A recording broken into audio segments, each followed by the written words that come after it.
और यहाँ पता नहीं,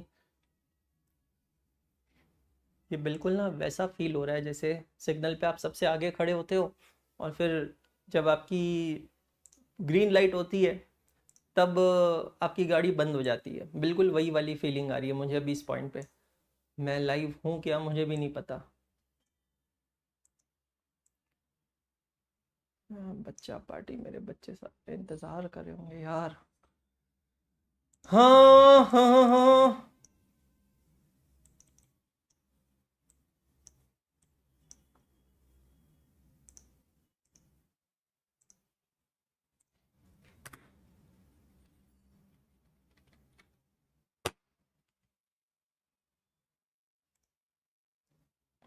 मैं लाइव हूँ। Am I audible, am I visible? Okay. हाँ जी मैं लाइव हूँ, फाइनली मैं लाइव। अबे ये शुभ नवरात्रि वाला कौन है बे? अबे नवरात्रि नहीं है पगला, शिवरात्रि है। रात्रि रात्रि नव और शिव में कंफ्यूज हो गया लल्ला। क्या भाई साहब जबरदस्त है ये तो, टैलेंट तो मतलब कूट कूट के भरा हुआ है इंडिया में, सीरियसली भाई। मतलब दूध मांगोगे खीर देंगे वाली हालत है यहाँ पे। आयुष सिंह गुड इवनिंग, सयन भाई, जोया मलिक गुड इवनिंग, अनुष्का जी गुड इवनिंग, सयन दास सीक्रेट सुपरस्टार गुड इवनिंग, जय जिनेन्द्र, आदि तोपवाल, श्रेया श्रीवास्तव। ये सही है भाई, ये सही है। Amazing, Tanishka good evening, very very good evening all of you. यार मतलब मैं आज ऐसे ही सेशन के लिए ड्रेसअप होकर नहीं आया हूँ। एक्चुअल में बात यह है कि हमारे घर में है आज पूजा और महाराज जी बाहर बैठे हैं। तो मैंने महाराज जी से कहा कि यार आप बस थोड़ी देर रुक जाओ, मैं बस आ रहा हूँ और मेरा एक सेशन है, मेरे बच्चे मेरा इंतज़ार कर रहे हैं, बस वो ख़त्म करके मैं आता हूँ। तो मैं यहाँ पर इसीलिए आया हुआ हूँ और मुझे तुरंत सेशन के बाद पूजा में बैठना है। अभिषेक है, रुद्र अभिषेक है, उसमें बैठना है, इस वजह से ये सब पूजा वाला सेटअप है। और मैंने कहा कि क्लास खत्म होने के बाद टाइम नहीं बचेगा। महाराज जी को already somehow Swati ma'am convince कर रहे हैं कि आप थोड़ा इंतजार करें और फिर बाद में हम लोग स्टार्ट करेंगे। चलो ठीक है, ऑल सेट एंड डन। सो आप सभी को और आपके परिवार को शिवरात्रि की बहुत बहुत शुभकामनाएं। नवरात्रि की नहीं है, शिवरात्रि की बहुत बहुत शुभकामनाएं। मैं महादेव जी से ये दुआ करता हूं कि यार हमारे सभी बच्चों को हमको आशीर्वाद दे। और ऑनेस्टली मैं एक चीज बताऊं आपसे, मेरी बात ध्यान से सुनना दोस्तों। ऊपर वाले से ना कभी भी ये नहीं मांगना चाहिए कि मुझे ये घर दो, मुझे ये गाड़ी दो, मुझे बंगला दो, पैसा दो, दौलत दो, शौहरत दो। नहीं, ऊपर वाले से हमेशा काबिलियत मांगनी चाहिए कि जो मैं कमाना चाहता हूं, जो मैं हासिल करना चाहता हूं, उसे हासिल करने की मुझे काबिलियत दो, मुझे ये क्षमता दो, मुझे ये कला दो कि मैं अपनी मेहनत से उस चीज को हासिल करूं। क्योंकि कहते हैं ना यार, अगर कोई चीज आसानी से मिल जाती है ना तो वो ज्यादा समय तक आपके पास रुकती नहीं है।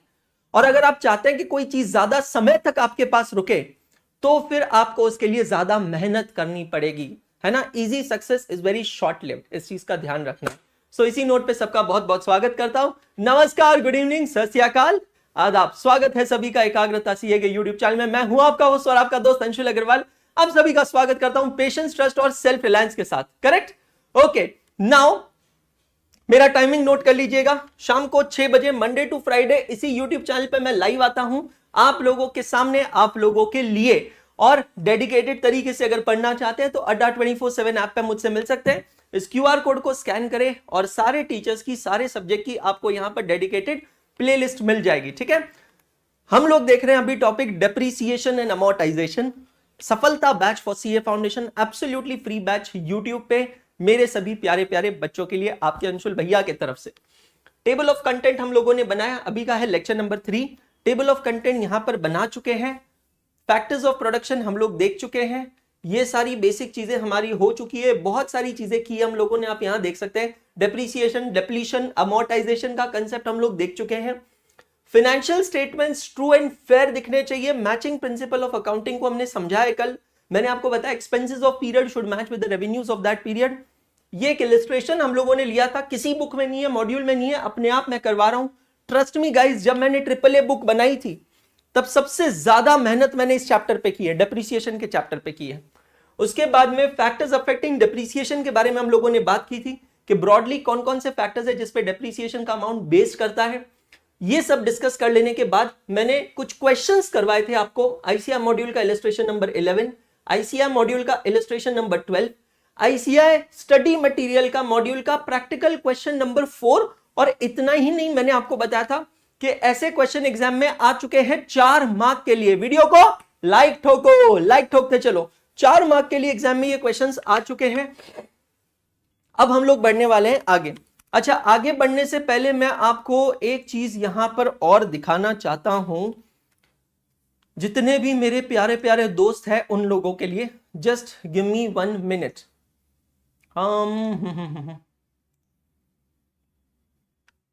यहां पर आप देख सकते हैं, आपको यहां पे YouTube की स्क्रीन दिख रही है हमारी, ठीक है। अब ये YouTube की स्क्रीन पे आप स्क्रॉल डाउन करेंगे ना दोस्तों, तो यहां पर आपको एक सेगमेंट बना हुआ दिखेगा।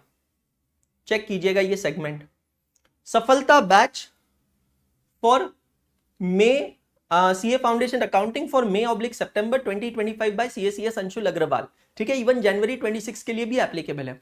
दोस्तों यहां पर आप देखोगे चैप्टर वाइज प्लेलिस्ट बनी हुई है, ठीक है। बेसिक्स ऑफ अकाउंटिंग है, बैंक रिकंसिलेशन है। बैंक रिकंसिलेशन में कुछ लोगों ने कंप्लेन की थी, 3 ही लेक्चर्स हैं, तो मैंने यहां पर क्या किया, मेरे पहले के कुछ रिकॉर्डेड लेक्चर्स अपलोड कर दिए हैं।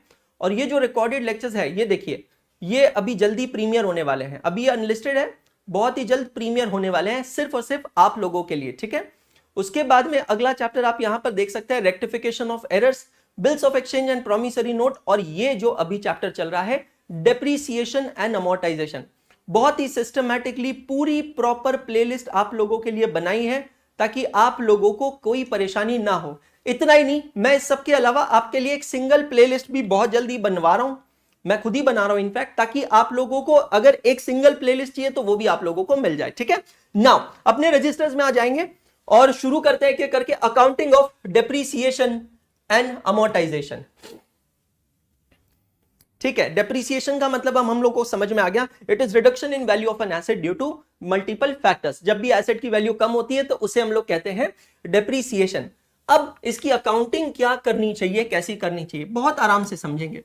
सबसे पहले कुछ बेसिक ट्रांजैक्शंस ले लेते हैं, जैसे कि number 1,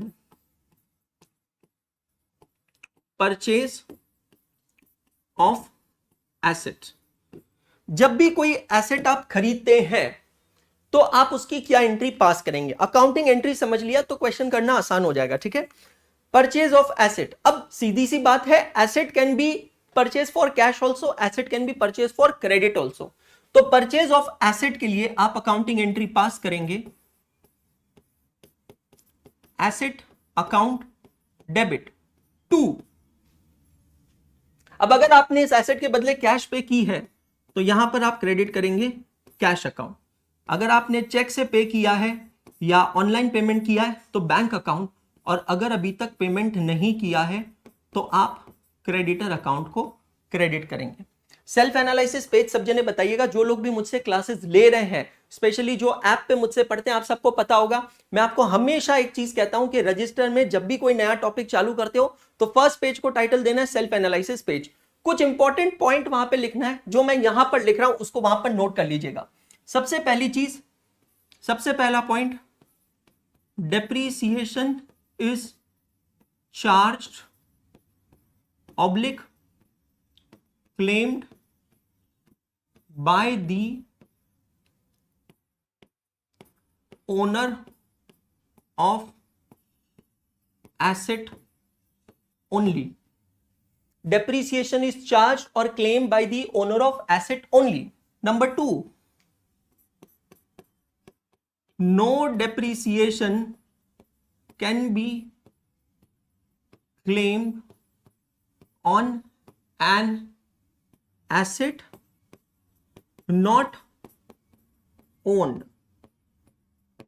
Number 3, depreciation can be claimed on every asset whether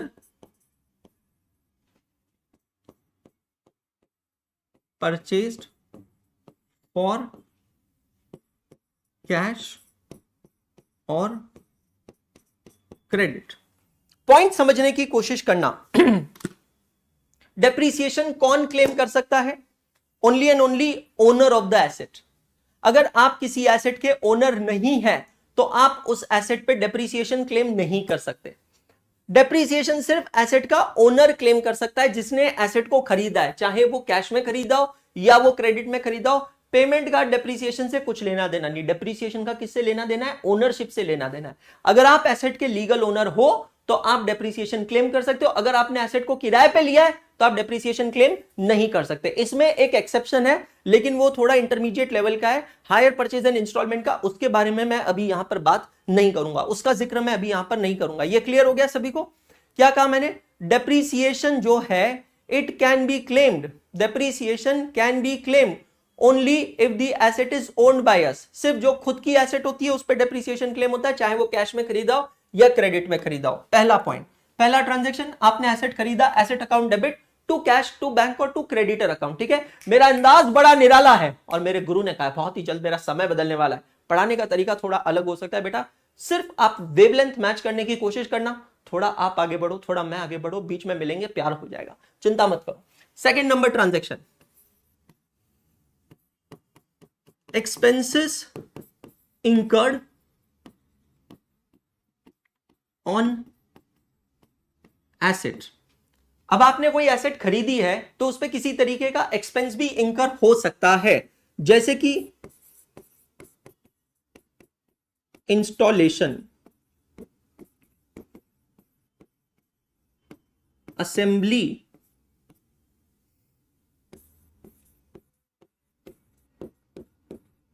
erection etcetera. आपने एसेट खरीदी, उस पे भी कुछ खर्चा हो सकता है। अब उसकी एंट्री क्या होगी समझिएगा। Asset account debit to cash, अगर आपने खर्चे का पेमेंट कैश में किया है तो cash, to bank and to creditor account. ठीक है, सेल्फ एनालिसिस पेज पर आएंगे, अगली डेफिनेशन लिखेंगे, बहुत इंपॉर्टेंट डेफिनेशन है। Cost of an asset means and includes all the cost incurred to bring an asset to present location and working condition. आपने एक एयर कंडीशनर खरीदा, आपने एक एयर कंडीशनर खरीदा, उस एयर कंडीशनर को खरीदने के बाद आपके घर पे एयर कंडीशनर डिलीवर हो गया, तो क्या ठंडा ठंडा कूल कूल होना चालू हो जाएगा? आंसर है नहीं। ये एयर कंडीशनर को जब तक इंस्टॉल नहीं करोगे तब तक आप उसको यूज नहीं कर सकते हो। तो एयर कंडीशनर को इंस्टॉल करने के लिए पहले कंपनी से इंस्टॉलेशन वाले को बुलाना पड़ेगा। नए एयर कंडीशनर के केस में जनरली कोई इंस्टॉलेशन चार्जेस नहीं लेता है, लेकिन एयर कंडीशनर को जब आप इंस्टॉल करते हैं, इनर यूनिट आउटर यूनिट, तो उसके बीच में कॉपर का पाइप लगता है। हर एसी के साथ ये कॉपर का पाइप एक लिमिटेड लेंथ में कॉम्प्लीमेंट्री फ्री अवेलेबल होता है। लेकिन सपोज कीजिए कि आपका आउटर यूनिट बहुत दूर लग रहा है और इनर यूनिट काफी दूर है, तो आपको एक्स्ट्रा का कॉपर पाइप लगाना पड़ेगा, उसका पैसा आपसे चार्ज करेंगे। उसमें गैस भरनी पड़ती है, गैस का पैसा आप लोगों से चार्ज करेंगे। मतलब आप ये समझिए कि आपको कुल मिलाकर कुछ इंस्टॉलेशन चार्जेस देने पड़ेंगे। Cost of an asset means and includes all the cost incurred to bring an asset to present location and working condition. सिर्फ एसी के डब्बे सामने आ जाने से वो एसी एसेट नहीं बनती है।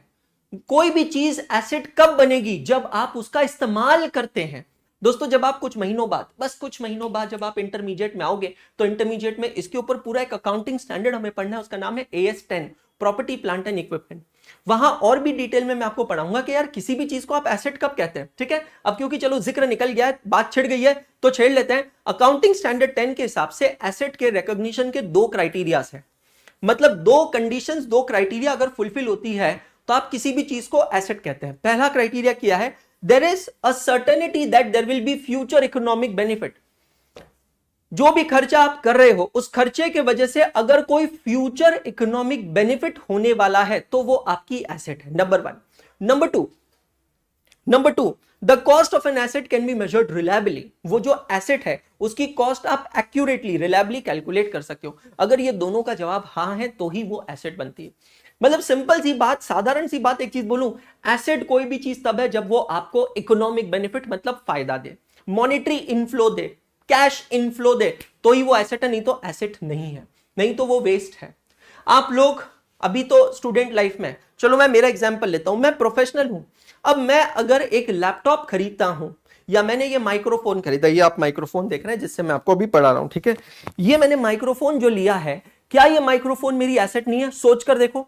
ये पूरा जो स्टूडियो सेटअप है, ये जो स्मार्ट बोर्ड आप देख रहे हो, जो ब्लैक बोर्ड की तरह दिख रहा है जिस पर मैं आपको पढ़ा रहा हूं, क्या ये मेरी एसेट नहीं? बिल्कुल ये मेरी एसेट है।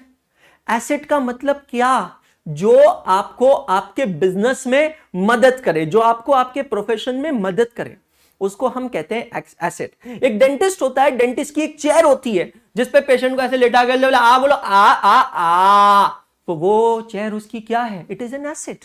ट्राई टू अंडरस्टैंड, वो उसकी एसेट है, एज सिंपल एज दैट। तो अगर आपने एक एसेट को खरीदा है और उस पर किसी भी तरीके का खर्चा किया है, किसी भी तरीके का, चाहे वो इंस्टॉलेशन हो, चाहे वो असेंबली हो, चाहे वो इरेक्शन हो, ये सभी चीजें क्या कहलाती है? It is known as an asset. Sir फिर एक बात बताओ, आपने ने सर ये कैलकुलेटर खरीदा, क्या ये भी आपकी एसेट है? बहुत बढ़िया सवाल पूछा बेटा, बहुत बढ़िया। मतलब तुझे मेरे तरफ से वर्चुअल हग्स मिलनी चाहिए। क्यों? मैंने ये चीज एक्सप्लेन की है, ठीक है। अब देखो मैं इस पे लेके आता हूं आपको, जो आपने कंसेप्ट पूछा ना उस पे मैं आपको लेकर आता हूं। ये देखो, जेब से निकलने वाला हर एक पैसा खर्चा है, एक्सपेंस है। हर एक एक्सपेंस एसेट नहीं होती है। हाँ मैंने कैलकुलेटर खरीदा है, हाँ ये मुझे मेरे बिजनेस में, सर्विसेज में मदद करता है, लेकिन ये जो कैलकुलेटर है, ये कैलकुलेटर शॉर्ट टर्म बेनिफिट देता है, लॉन्ग टर्म देता है? सर कैलकुलेटर तो 12 महीने से ज्यादा चल जाता है, लॉन्ग टर्म बेनिफिट देता है, फिर भी मैं इसको एसेट ट्रीट नहीं करता हूं। कैलकुलेटर मुझे लॉन्ग टर्म बेनिफिट देता है, फिर भी मैं इसको एसेट ट्रीट नहीं करता हूं। क्यों नहीं ट्रीट करता हूं? जवाब मुझे आप बताओगे कल की क्लास में, आज नहीं बताऊंगा मैं आपको। नो स्पून फीडिंग, ठीक है। सवाल मैं यहां पर लिख लेता हूं, जवाब आप मुझे बताओगे कल की क्लास में। क्या पूछा मैंने? कि calculator is not treated as an asset even though it gives long term benefit. Why? Calculator को आप एसेट की तरह ट्रीट नहीं करते हो। आंसर है रेवेन्यू एक्सपेंडिचर। आप ट्रीट क्या करते हो? रेवेन्यू एक्सपेंडिचर ट्रीट करते हो। पर सर ये तो लॉन्ग टर्म बेनिफिट देता है ना, रेवेन्यू एक्सपेंडिचर तो तब ट्रीट करते हैं जब ये शॉर्ट टर्म बेनिफिट देता है। बिल्कुल सही है, फिर भी मैं रेवेन्यू ट्रीट करता हूं। क्यों? ये आपको मुझे कल की क्लास में बताना है। अच्छा, कल की क्लास से मुझे याद आया, कल की क्लास रिकॉर्डेड होने वाली है, अभी बता रहा हूं आप लोगों के साथ, बिल्कुल चीटिंग नहीं। रीजन बहुत सिंपल है, कल शाम की मेरी 7 बजे की फ्लाइट है दिल्ली की। सो मैं इंदौर से जा रहा हूं दिल्ली, कल शाम को 7 बजे की फ्लाइट है, घर से मैं निकलूंगा 4:30 बजे। तो आप लोगों के लिए कल का लेक्चर मैं रिकॉर्ड करके जाऊंगा। नहीं, अभी मुझे नहीं सुनना आंसर, अभी मैं नहीं सुनूंगा आयुष भाई, अभी मैं आंसर नहीं सुनूंगा। अच्छा मैं दूसरा एग्जांपल देता हूं, इसी की अगेंस्ट, इसी के वर्सेस मैं आपको यहां पर एक दूसरा एग्जांपल देता हूं। जस्ट अ मिनट रुक जाइएगा। ये क्या है? ये एक चेयर है मेरी, वन ऑफ द चेयर। सवाल आपसे बहुत सिंपल है, ये जो मेरी चेयर, ऐसा लग रहा है ना सनी देओल हूं मैं और हैंडपंप निकाल लिया मैंने, ऐसा लग रहा होगा। हाँ बिल्कुल सही। ये जो मेरी चेयर है, ये मेरी क्या है? फटाफट बताओ, ये चेयर क्या है मेरे लिए? ये मेरी कैपिटल एक्सपेंडिचर है या रेवेन्यू एक्सपेंडिचर है? सभी जने जवाब देंगे। ये चेयर क्या है? कैपिटल एक्सपेंडिचर है या रेवेन्यू एक्सपेंडिचर है? जवाब दो, यो जवाब दो। कैपिटल एक्सपेंडिचर है। क्यों कैपिटल एक्सपेंडिचर है? बिकॉज लॉन्ग टर्म बेनिफिट, तो सर ये क्यों नहीं, इसके साथ भेदभाव क्यों, ये भी तो कैपिटल एक्सपेंडिचर। बिकॉज कल के लेक्चर में बोल दूं, ठीक है। चलो, मोर देन 1 ईयर, शुभोजीत दास, देखो मेरे भाई शुभोजीत, 2 साल हो गए इस कैलकुलेटर को। घने मुलायम काले बाल, खिले खिले मत वाले बाल, देख भाई कुछ नहीं हुआ, देख भाई कुछ नहीं हुआ, देख भाई कुछ नहीं हुआ। मुझे पता है शुभोजीत बोलेगा सर एक बार हाथ छोड़ के देखो फिर भी कुछ नहीं हुआ, बहुत बार गिरा भाई, 2 साल हो गए, मोर देन 1 ईयर हो चुका है, मैं बोल रहा हूं। 350 रुपए में कैलकुलेटर लिया, मोर देन 1 ईयर हो गया, अभी भी चल रहा है, अभी भी चल रहा है। पर रेवेन्यू एक्सपेंडिचर क्यों, कल बताना, ठीक है। नाउ बहुत बढ़िया, बहुत बढ़िया, ऐसे बीच बीच में टेस्ट चलती रहनी चाहिए, ठीक है। तो कोई भी खर्चा अगर आपको लगा है एसेट पे, तो वो खर्चा एसेट की कॉस्ट में ऐड होता है। ऐसा कौन कहता है, अकाउंटिंग स्टैंडर्ड 10 कहता है। नाउ अगर आपने कोई पुरानी एसेट खरीदी है, ध्यान से सुनना, अगर आपने कोई पुरानी एसेट खरीदी है और उस एसेट को आप यूज करने लायक बनाते हो, कोई पुरानी एसेट खरीदी है, उसको यूज करने लायक बनाते हो, और यूज करने लायक बनाने के लिए आपने कुछ खर्चा किया है। मतलब एक पुराना furniture, you have purchased an old furniture, अब ये ओल्ड फर्नीचर परचेज करके आपने उसको रीपेंट करवाया, थोड़ा रिपेयर करवाया टू मेक इट यूज वर्दी, तो वो भी कैपिटल एक्सपेंडिचर होगा। लेकिन अगर कोई एग्जिस्टिंग एसेट पे रिपेयरिंग की, तो वो रेवेन्यू एक्सपेंडिचर होगा। समझ में आया, टेढ़ा है पर मेरा है, ठीक है। अब परचेज ऑफ एन एसेट हो गया, एक्सपेंसेस इंकर्ड ऑन एसेट। तीसरा,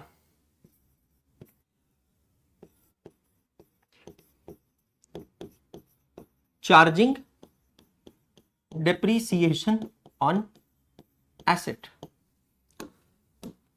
जब आप एसेट पे डेप्रीसिएशन चार्ज करते हो, सयन दास सही कहा, क्या बताऊं, बहुत मुश्किल है, बहुत ही मुश्किल है, बहुत ही मुश्किल है।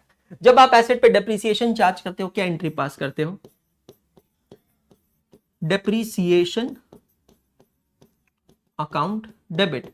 डेप्रीसिएशन अकाउंट का नेचर होता है nominal account to asset account credit.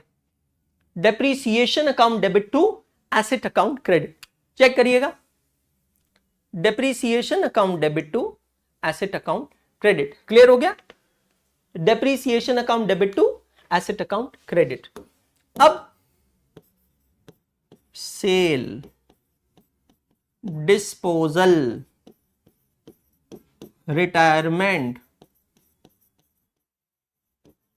Of asset. Sir इतने नाम होते हैं, हमको तो पता ही नहीं, बचपन से हम तो आज तक सिर्फ सेल ऑफ एन एसेट पढ़ते हैं।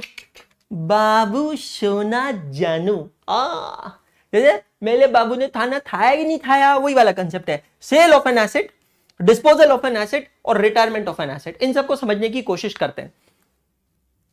3 जरिए होते हैं, ध्यान से सुनना, 3 जरिए होते हैं जब आपसे आपकी एसेट जुदा हो सकती है। क्या है वो 3 जरिए, क्या है वो 3 तरीके, समझना।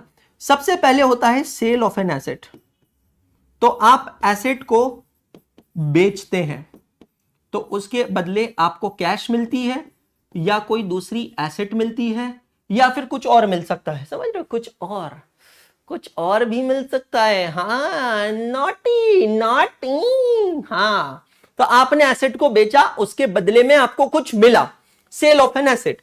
दूसरा होता है केस एक्सीडेंट का, मतलब मैं आपको यह बता रहा हूं कि जो मैंने यहां पे एक टर्म लिखा है ना कि एसेट का रिटायरमेंट होता है, तो रिटायरमेंट का मतलब क्या, मैं उसको एलैबोरेट कर रहा हूं। तो दूसरा जो टर्म होता है वो होता है एक्सीडेंट। एक्सीडेंट के केस में आपको मिलता है इंश्योरेंस का क्लेम।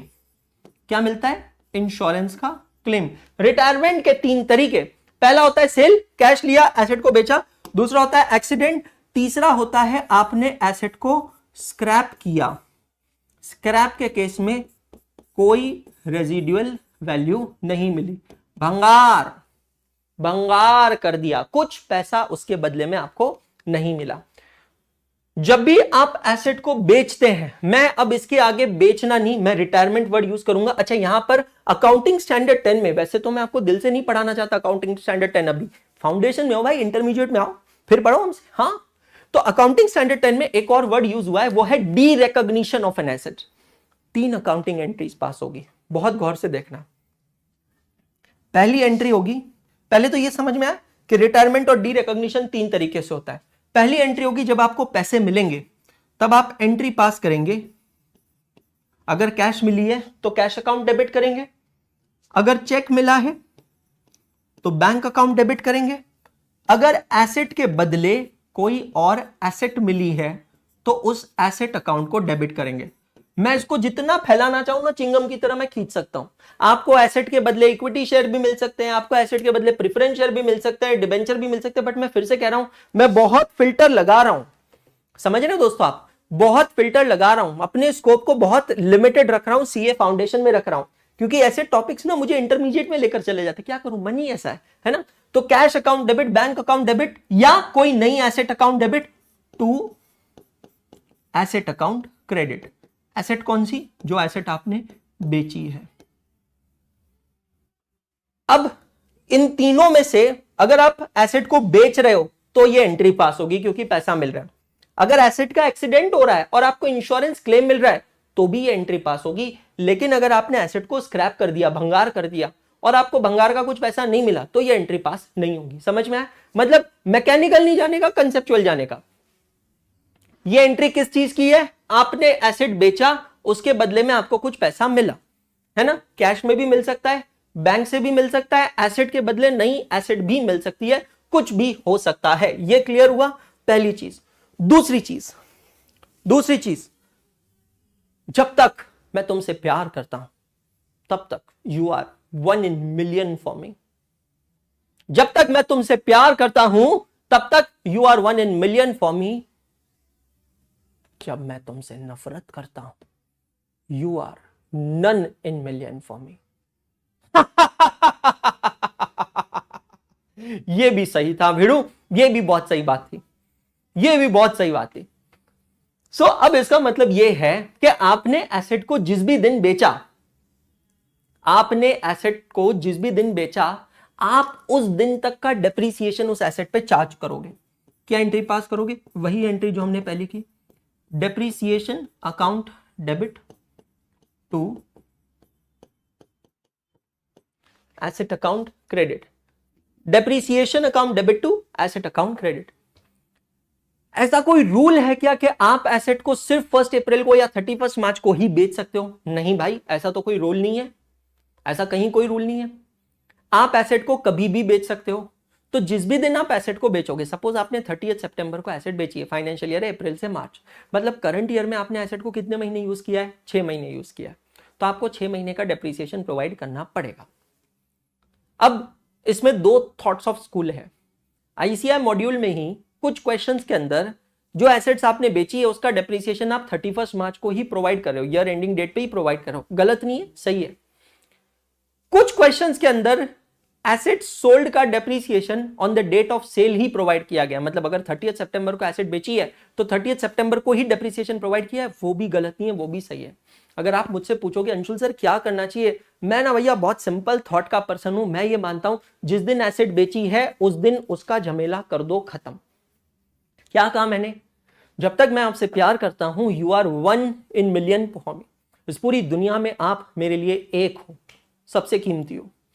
लेकिन जब मैं आपसे प्यार नहीं करता हूं you are none in million for me, फिर आप मेरे लिए कोई नहीं। ये चीज बहुत इंपॉर्टेंट है। तो अगर वो एसेट अब आपकी है ही नहीं तो आप क्या करोगे, सबसे पहले खत्म करो ब्रेकअप। उस दिन तक का डेप्रीसिएशन उस पर चार्ज करो ताकि आप प्रॉफिट या लॉस निकाल सको। अब जो एसेट आपने बेची है उस पर 2 पॉसिबिलिटी होगी, 2 प्रोबेबिलिटी होगी, या तो उस पर प्रॉफिट होगा या उस पर लॉस होगा। अगर उस पर प्रॉफिट होता है तो आपकी जर्नल एंट्री होगी asset account debit to PNL account credit. जो एसेट आपने बेची है अगर उस पर प्रॉफिट होता है तो जर्नल एंट्री क्या होगी, asset account debit to PNL account credit, और अगर लॉस होता है तो एंट्री होगी PNL account debit to asset account credit. जो भी एसेट आपने बेची है, दोस्त ध्यान से सुनना, अगर उस पर प्रॉफिट होता है, प्रॉफिट हो रहा है तो नॉमिनल अकाउंट क्रेडिट होना चाहिए, पीएनएल अकाउंट क्रेडिट होगा। अगर उस पर लॉस हो रहा है तो मेरा खर्चा हो गया, nominal account PNL account debit होना चाहिए, एंट्री होगी PNL account debit to asset account credit. Check all of you. ये सबको क्लियर हुआ क्या? Purchase of an asset, expenses incurred on an asset, charging depreciation, sales और डिस्पोजल और retirement of an asset. एक और टर्म मैंने इसके लिए बताया था, derecognition of an asset. Accounting standard 12 को मैं टच नहीं करना चाहता, अकाउंटिंग स्टैंडर्ड 10 को मैं टच नहीं करना चाहता हूं, इंटरमीडिएट का पार्ट है, लेकिन क्योंकि टॉपिक एएस बेस्ड टॉपिक है तो उसको टच किए बिना मैं रह भी नहीं सकता हूं। सबको क्लियर हो रहा है क्या? सबको क्लियर हो रहा है तो एक बार सभी जने बोल दो, हर हर महादेव, हर हर महादेव। बहुत बढ़िया, बहुत बढ़िया। चलिए, लिखा सभी ने? बहुत बढ़िया, अद्भुत। अच्छा, अब इन सबके बाद एक एंट्री और पास होती है,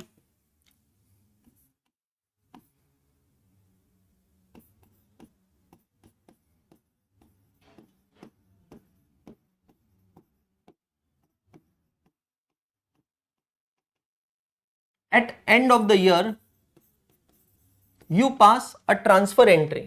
पूरा फाइनेंशियल ईयर खत्म हो जाने के बाद आप एक ट्रांसफर एंट्री पास करते हैं। क्या एंट्री पास करते हैं? ध्यान से समझना, profit and loss account debit to depreciation account credit.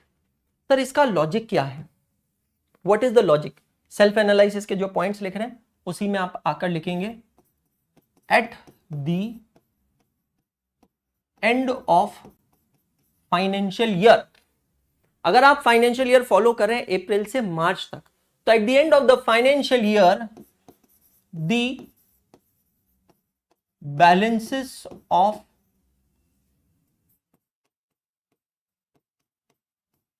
Nominal accounts, nominal accounts मतलब the accounts of incomes and expenses.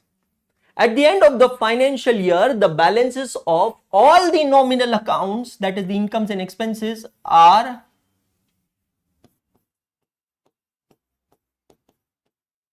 transferred to profit and loss account.